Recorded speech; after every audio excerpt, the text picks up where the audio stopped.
this is the hottest I've ever seen it. Tonight, the record-breaking heat baking Americans with half the country under heat alerts. What we're going to see over the next 7 days rivals some of our biggest heat waves that we've ever experienced. The heat adding fuel to dangerous wildfires across California.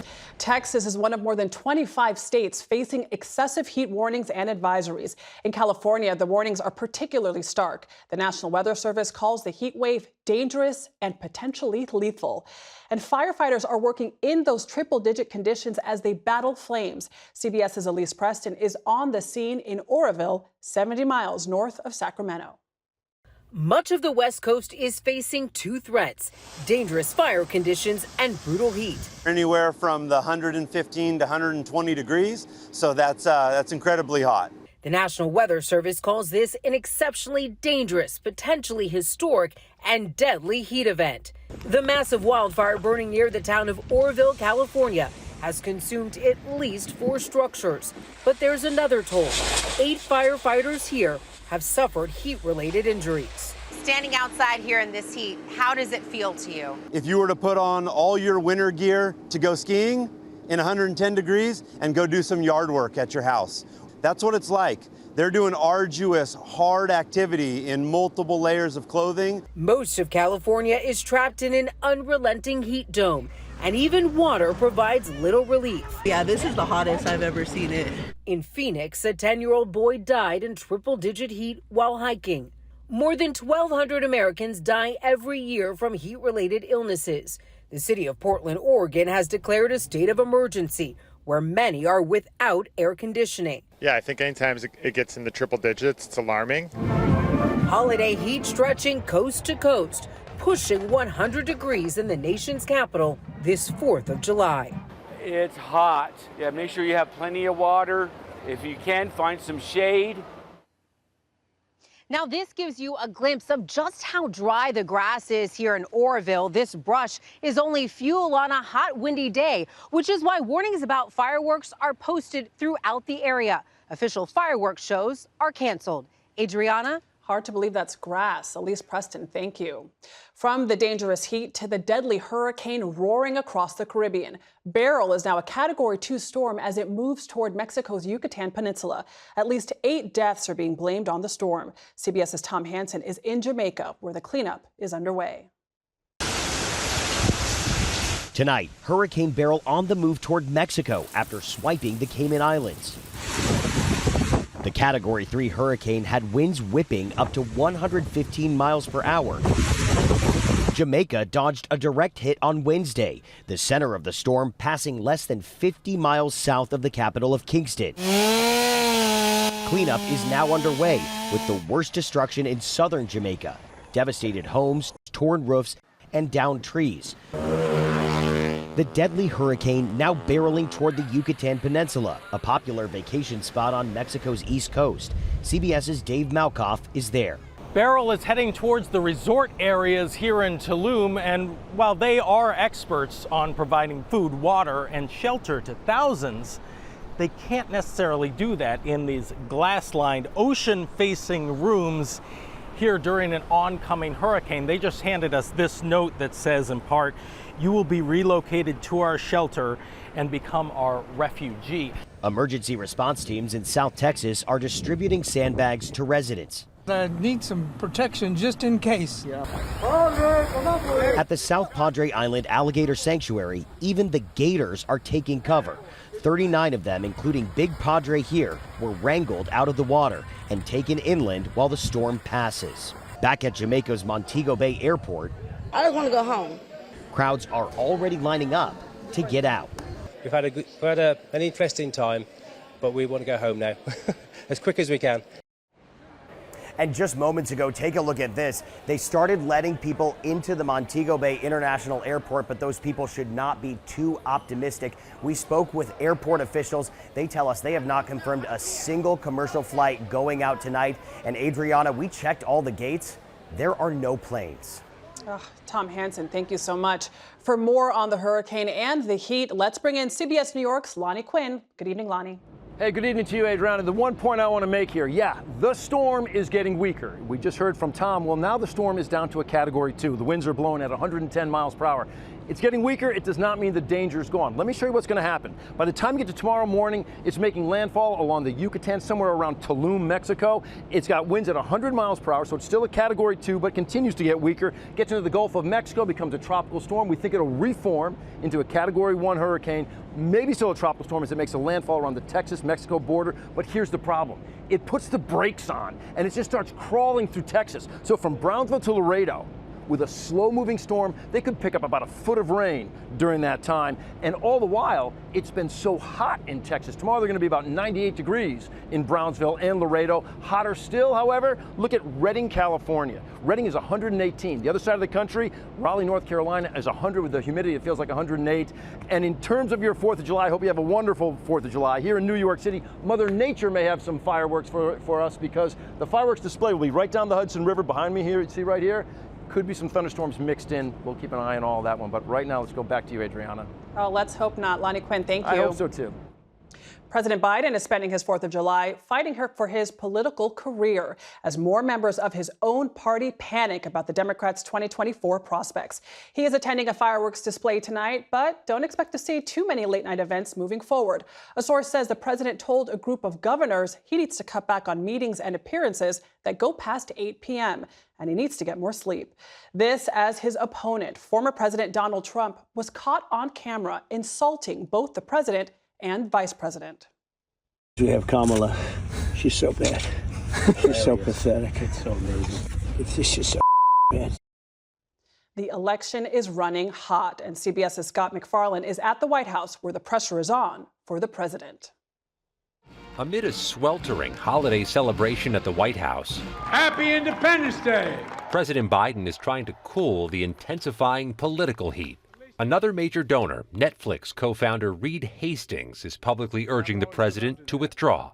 New York mega donor Whitney Tilson has already done the same. The ship has sailed. A handful of House Democrats expressed deep concern about the race, including Massachusetts Congressman Seth Moulton, who called on President Biden to step aside. Now is the time for him to follow in one of our founding fathers, George Washington's footsteps, and step aside to let new leaders rise up and run against Donald Trump. In 2 radio interviews, I made a mistake. The president acknowledged the debate failure, while the White House staff reversed this statement made yesterday. He hasn't had any kind of medical exam. No. Acknowledging the president was seen by a doctor to check on his cold after his halting performance on stage last Thursday. Multiple sources tell CBS News at a meeting with Democratic governors Wednesday night, the president said he needs to curtail events that begin after 8 p.m. and that he needs to sleep more. At a July 4th parade in his district, Congressman Jamie Raskin said a decision needs to be made soon. I mean, it's really not up to me. So I'm just standing strong for democracy, regardless of who's at the top of the ticket, because democracy is not about one person, it's about everybody. While Democratic voters said they're worried the president's debate risks overshadowing the party's deep fears about Donald Trump. They both suck, to be perfectly frank. As new video surfaced of Trump on the golf course, crudely blasting the president and Vice President Kamala Harris. That old broken down pile of crap. And predicting President Biden will quit.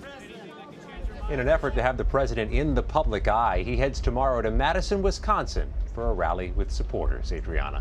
And Scott, we understand both the president and vice president spoke with Israeli Prime Minister Benjamin Netanyahu today. What do you know about that call? A senior White House official tells us there were discussions about progress in the efforts toward a ceasefire deal. The Israelis and Hamas are still negotiating over a framework to that agreement. The White House says the president also affirmed his ironclad commitment to Israel's security. Adriana.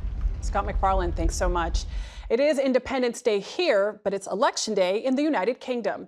And one of our most important allies is likely to see a major shift in power for the first time in 14 years. CBS's Elizabeth Palmer reports from London on what the exit polls are showing. The polls are closed and counting's underway, Adriana, but the BBC's just announced its exit poll prediction, a massive win for the left-leaning Labour Party. Its leader is Sir Keir Starmer, a human rights lawyer, and unless every poll in the land is wrong, he will be Britain's new Prime Minister by this time tomorrow. The outgoing Prime Minister, Rishi Sunak, called this election in a downpour back in May, and then saw poll after poll rain on Conservative dreams of staying in power. Britons are fed up with a parade of Conservative prime ministers, including Boris Johnson, whose officials hosted parties during COVID lockdowns, and Liz Truss, whose radical policies tanked financial markets. They've also had it with a deteriorating health service and the cost of living going up and up. The return to power of the Labour Party after 14 years, Adriana, bucks a trend. As the far right rises in Europe, Britons, it appears, are turning left. Elizabeth Palmer, thank you. Delta Airlines is again forced to limit its menu on dozens of flights. And wait until you see the photos we've obtained of moldy meals. That's next. For a second straight day, many Delta flights are serving only pasta to economy flyers on international flights.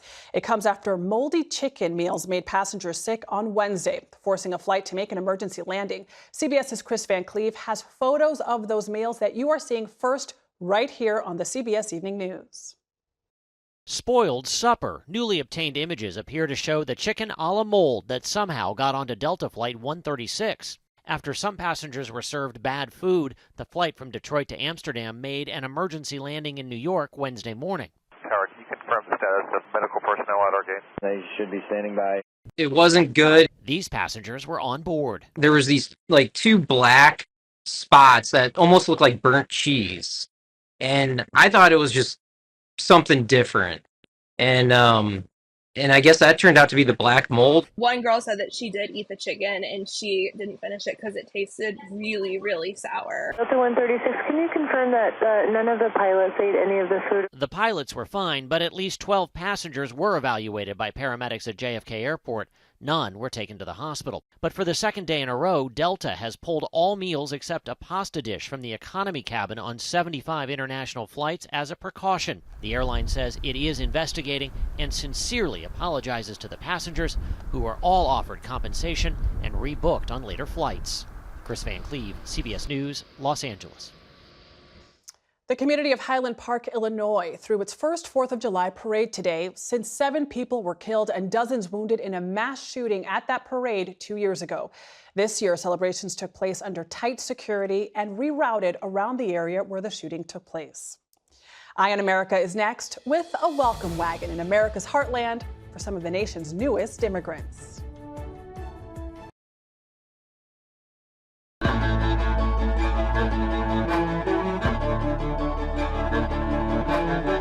On this 4th of July, we celebrate the promise of America, one that's drawn generations of immigrants here.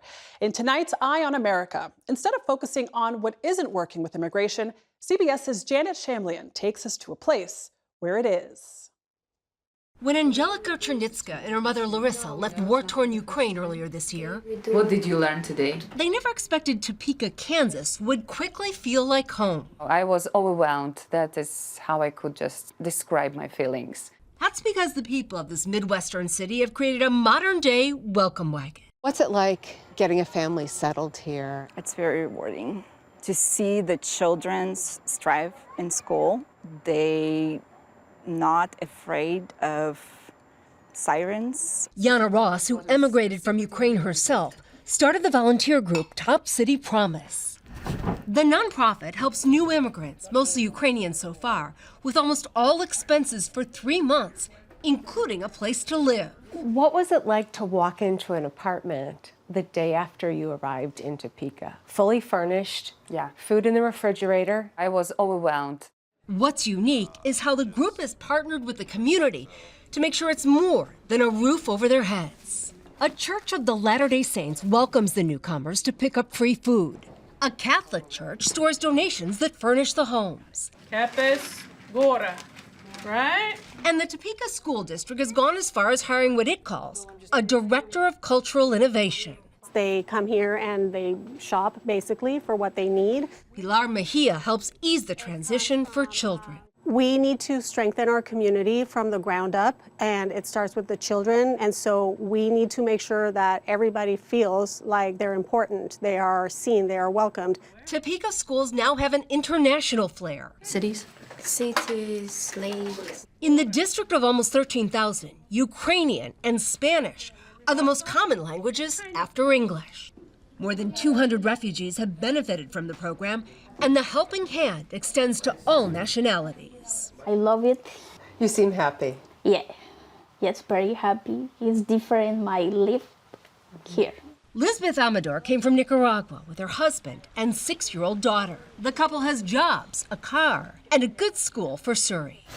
The cost of welcoming a family can range from $300 to $10,000, depending on needs. Top City Promise relies on fundraising and the big hearts of the people who call Topeka home. Why do they choose Topeka over other cities? Community is what makes Topeka different because of the desire of Topeka community to help them to be successful. A life-changing approach, a culture of wanting to help that's transformed just surviving into thriving. For Eye on America, Janet Shamley, Topeka, Kansas.